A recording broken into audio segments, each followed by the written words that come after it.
কাকার মৃত্যুর খবর শুনে মনে হচ্ছে আমার পায়ের নিচের মাটিই সরে যাচ্ছে। এমন খবর শোনার জন্য আমি মোটেও প্রস্তুত ছিলাম না। ছোটবেলা থেকে কাকা আমাকে কোলে পিঠে করে মানুষ করেছেন। আমার বাবাও ছিল না, কাকাই আমার বাবার দায়িত্ব পালন করেছেন। আমাকে শহরে রেখে লেখাপড়া শিখিয়েছেন। কাকা আমাকে ছেড়ে এমন অকালে চলে যাবেন, এটা আমি ভাবতেই পারছি না।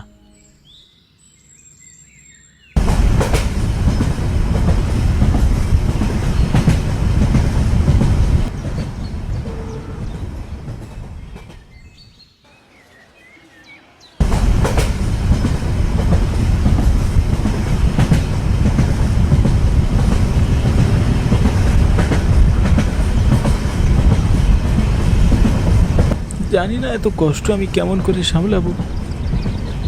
নানান কথা ভাবতে ভাবতে আমি মাধবপুর গ্রামে চলে এসেছি।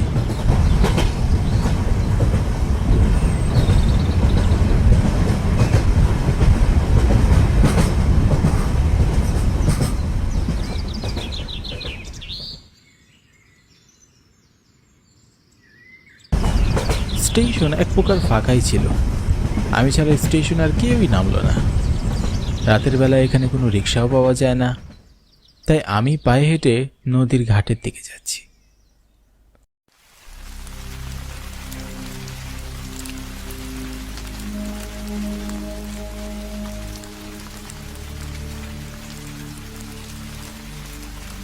নদী পার হলেই আমার কৈলাসপাড়া গ্রাম। আকাশ মেঘাচ্ছন্ন হয়ে আছে, গুড়ি গুড়ি বৃষ্টিও পড়ছে। জানি না ঘাটে নৌকা পাবো কিনা।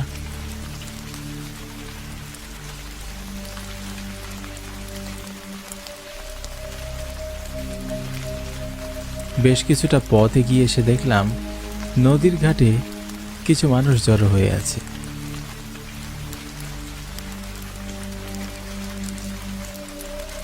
আরো কাছে গিয়ে দেখলাম একটা লাশকে ঘিরে সবাই দাঁড়িয়ে আছে।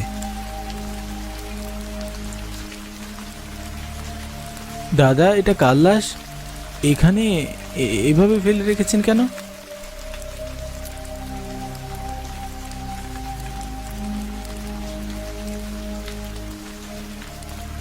কার লাশ তা তো বলতে পারবো না বাবু, নাম পরিচয় জানা যায়নি। এর আগে কখনো এই গ্রামে দেখেছি বলে মনে হয় না। তাহলে পুলিশকে খবর দিন, পুলিশ এসে বেওয়ারিশ লাশ নিয়ে যাক। না না, গ্রামে পুলিশ আসুক এটা আমরা চাই না বাবু। তাহলে লাশটির শেষ কাজ করার ব্যবস্থা করুন। ওরে বাবা, এই রাতের বেলা শ্মশানে যাবে কে? হ্যাঁ, আমি বাবু এসব জামালার মধ্যে নেই।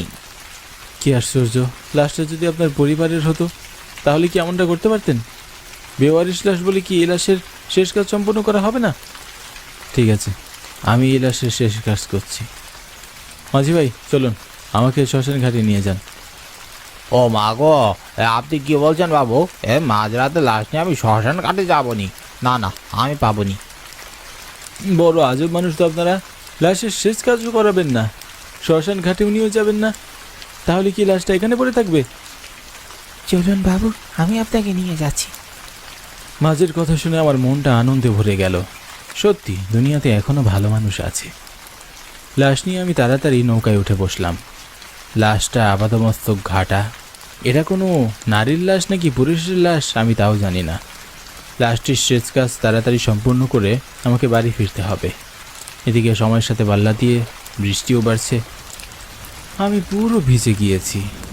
একটু পরপর আকাশে বিজলি চমকাচ্ছে। হঠাৎ লক্ষ্য করলাম লাশটি একদম শুকনো। বৃষ্টির ফোঁটা লাশটিকে স্পর্শ করতে পারছে না। আমার বুকের ভেতর মোচড় দিয়ে উঠল। ভয়ে হাত পা ঠান্ডা হয়ে যাচ্ছে। নিজের মনকে শান্ত করার চেষ্টা করতে লাগলাম।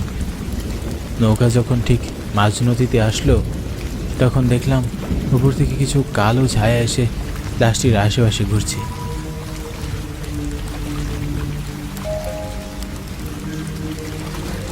রাম রাম রাম রাম রাম রাম রাম। বাবু, এইগুলো কিসের ছায়া? নৌকা এত ভারী মনে হচ্ছে কেন? না, আমি কিছুতেই সামনে এগোতে পারছি না। ভয় পেও না মাঝি ভাই, মনে সাহস রাখো। বিপদের সময় অস্থির হতে নেই। মাঝি তার গায়ের সমস্ত শক্তি দিয়ে বৈঠা বাইছে, কিন্তু কিছুতেই যেন নৌকার সামনের দিকে এগোতেই পারছে না। মনে হচ্ছে কেউ খুব শক্ত করে নৌকা টেনে ধরে রেখেছে। হঠাৎ নদীতে প্রচণ্ড ঝড় শুরু হয়। ঝড়ে নৌকা তার গতি ঠিক রাখতে পারছে না, এলোমেলোভাবে নদীতে নৌকা চলছে। বাতাসের গতির সাথে নৌকা পেরে উঠছে না, মনে হচ্ছে এক্ষুনি নৌকা হয়তো ডুবে যাবে। একটা সময় প্রচণ্ড বাতাসে লাশের উপর থেকে সাদা চাদরটা সরে যায়। ভয় আমার বুকের ভেতরটা কেঁপে ওঠে। আমি দেখলাম এটা আমার স্কুলের সহকারী শিক্ষিকা প্রীতির লাশ। প্রীতি আমার দিকে বড় বড় চোখ করে তাকিয়ে আছে। আমি ভীষণ অবাক হলাম, নিজের চোখকে বিশ্বাস করতে পারছি না। তাই মাঝিকে ডেকে বললাম, দাদা, লাশটিকে একটু দেখুন তো। হ্যাঁ। মাঝি প্রচণ্ড ভয়ে চিৎকার করে নদীতে ঝাঁপ মারল। বুঝতে পারলাম আমি চোখে ভুল দেখছি না, আমার চোখের সামনে যা ঘটছে তা ভয়ঙ্কর সত্য। ভয়ে আমার বুকের ভিতরটা পানি শূন্য হয়ে যায়, গলা শুকিয়ে কাঠ হয়ে গিয়েছে। নদীতে ঝাঁপিয়ে পড়ার সাহসটুকুও পাচ্ছি না। মনে মনে ঈশ্বরের নাম জপ করতে লাগলাম। এত বৃষ্টির মধ্যেও আমি ঘামাচ্ছি। হঠাৎ খুব অদ্ভুতভাবে ঝড় থেমে যায় এবং সেই কালো ছায়াগুলো আবারও নৌকায় ভর করে, আর নৌকা আপনা আপনি শ্মশান ঘাটের দিকে যেতে থাকে। কি আশ্চর্য, এতক্ষণ মাঝি শত চেষ্টা করেও শ্মশান ঘাটের দিকে এগোতে পারছিল না, আর এখন নৌকা নিজে নিজেই শ্মশান ঘাটের দিকে এগোচ্ছে।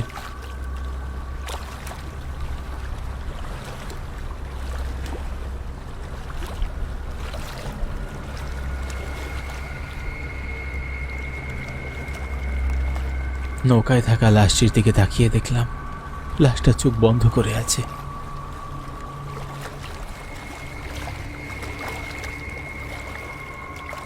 বুঝতে পারছি না কি হচ্ছে, কি এসব, আর কেনই বা হচ্ছে।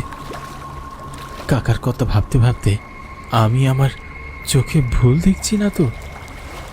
আমি আর লাশ ছাড়া নৌকায় আর কেউ নেই, তাহলে এত দ্রুত নৌকা শ্মশান ঘাটের দিকে এগোচ্ছে কি করে?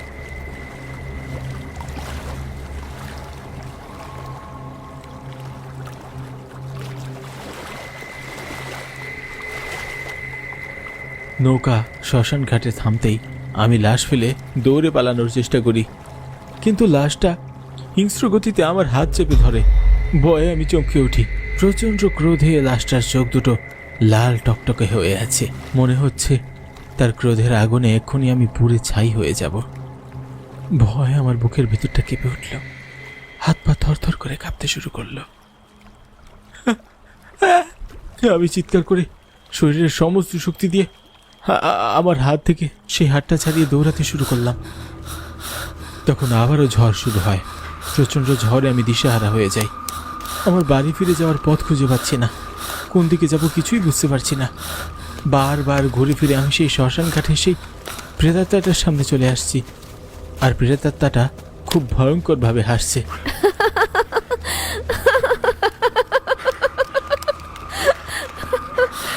আমি পালানোর কোনো পথ খুঁজে পাচ্ছি না। বুকের ভিতরের প্রাণ পাখিতে ছটফট করছে।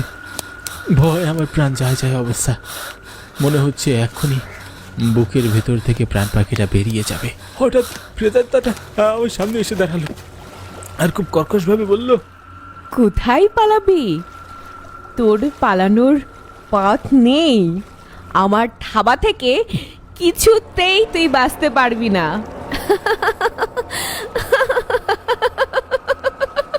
না, আমাকে বেরো না, আমাকে ছেড়ে দাও। আমি যদি কোনো ভুল করে থাকি তাহলে আমাকে ক্ষমা করে দাও, দয়া করে ক্ষমা করো। না, তোর কোনো ক্ষমা নেই। তোর বুক চিরে হৃৎপিণ্ড বের করে আমি রক্ত চুষে খাবো, তবেই আমার আত্মা শান্ত হবে। কেন কেন তুমি আমার সাথে এমন নিষ্ঠুরতা করতে চাইছো? আমি তোমার লাশের শেষ কাজ করতে চাইলাম আর তুমি আমার প্রাণ কেড়ে নিতে চাইছো। কি ক্ষতি করেছি? তুই আমার কোনো ক্ষতি করিসনি, কিন্তু যে কাকার জন্য তুই শহর থেকে গ্রামে ছুটে এসেছিস, তোর সেই কাকা আমার ক্ষতি করেছে। তোর কাকার জন্য আজ আমার এই পরিস্থিতি হয়েছে। তোর কাকাকে আমি হত্যা করে ফেলেছি। এখন তোকে হত্যা করে তোর বংশকে নির্বংশ করে ছাড়বো। আমার কাকা এমন কি ক্ষতি করেছে আমার বাবা মারা যাওয়ার পর আমার পরিবার শহরে সেটেল হয়ে যায়। গ্রামে আমাদের খুব একটা আশা হতো না। কিছুদিন আগে আমি গ্রামে এসেছিলাম এবং তোর কাকার কাছে আমার সমস্ত সম্পত্তি বিক্রি করে টাকা নিয়ে আমি শহরে ফিরে যাচ্ছিলাম, কিন্তু তোর লম্পট কাকা আমার হাত থেকে টাকার ব্যাগ ছিনিয়ে নেয় এবং আমাকে শারীরিক নির্যাতন করে মেরে ফেলে। তোর কাকাকে আমি মেরে ফেলেছি, এখন তোর পালা। না না, তুমি আমার সাথে এমনটা করতে পারো না। আমি মানছি আমার কাকা পাপ কাজ করেছেন, আর তুমি তার পাপের শাস্তি আমাকে দিতে চাইছো, কিন্তু কাকার পাপের শাস্তি তুমি আমাকে দিতে পারো না। আমার কাকা অপরাধ করেছে, আমি নই। তাছাড়া আমি তো তোমার শেষ কাজ সম্পূর্ণ করতেই যাচ্ছিলাম। দয়া করে আমাকে ছেড়ে দাও। তোমার যে সম্মানহানি হয়েছে আমি হয়তো তা ফিরিয়ে দিতে পারবো না, কিন্তু আমি কথা দিচ্ছি আমি তোমার টাকা আমি তোমার পরিবারের কাছে পৌঁছে দেব। আমার কথা শুনে প্রেতাত্মাটির মন নরম হয়ে যায়। তার রক্ত রঙা চোখে পানি ঝলঝল করতে থাকে। তারপর প্রেতাত্মাটি হাওয়ায় মিলিয়ে যায়। ভয়ে ভয়ে হাঁটতে হাঁটতে আমি আমার বাড়ি পৌঁছে যাই। উঠানে আমার কাকার লাশ পড়ে আছে।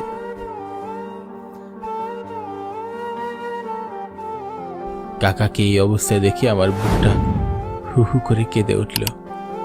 এই পৃথিবীতে আমার আপন বলতে আর কেউই রইল না। কাকার শেষ কাজ সম্পূর্ণ করে আমি শহরে ফিরে যাই এবং মেয়েটির পরিবারের কাছে টাকার ব্যাগটি আমি বুঝিয়ে দিই।